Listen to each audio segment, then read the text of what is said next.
谢谢发言人。环球时报记者提。Global Times. In a statement, the Philippine Defense Secretary said the deployment of U.S. mid-range missile assets in the context of joint exercises is completely legitimate.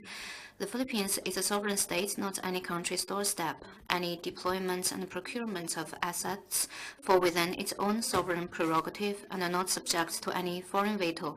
The enhancement of Philippine defense capabilities is undertaken on the basis of its own national interest and independent foreign policy.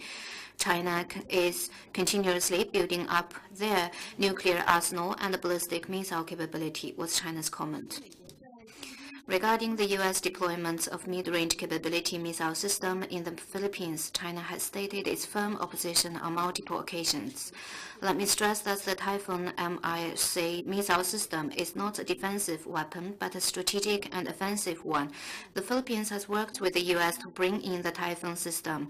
It's placing its national security and defense in the hands of others, introducing geopolitical confrontation and arms race into the region and posing substantive threats to regional peace and security.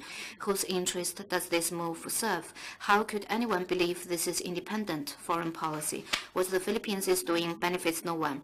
The Philippines once promised that it will not choose sides, not engage in any activities that will harm China's interest, and doesn't intend to incite tensions in the region.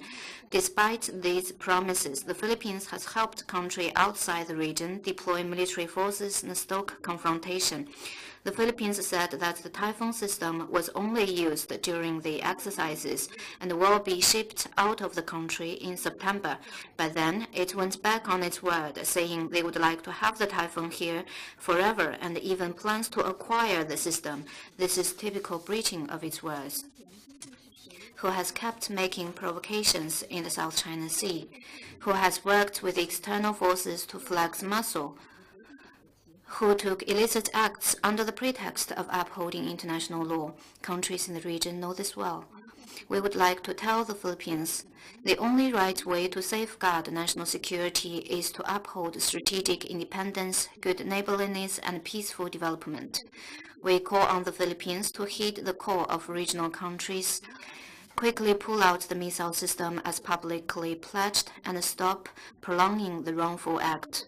Some in the Philippines should have a correct perception, reflect on himself, and stop falsely accusing China.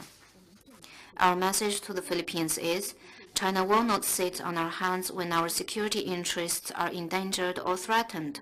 The Philippines, if bent on the wrong decision, will end up shooting itself in the foot.